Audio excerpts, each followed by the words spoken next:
bulk importing placements in KettleiQ.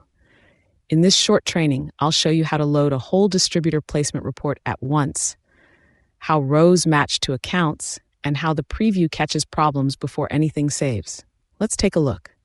You'll find this under CRM Placements from your dashboard. Got a lot of placements to enter at once? Say you just finished a full audit of a distributor's accounts? Use bulk import instead of adding them one by one. Drop in a CSV from your distributor's placement report. Pick the distributor and a period label if you have one, then paste the CSV or choose the file.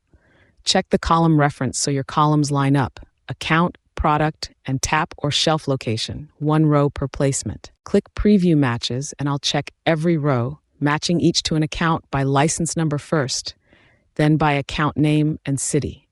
If a row has a problem, like an account that doesn't match, I'll flag it so you can fix it before saving. When the preview looks right, confirm the import and every row becomes a placement record. Net new placements get marked DISTI imported and flagged for a rep face visit within 7 days, so nothing slips through unverified.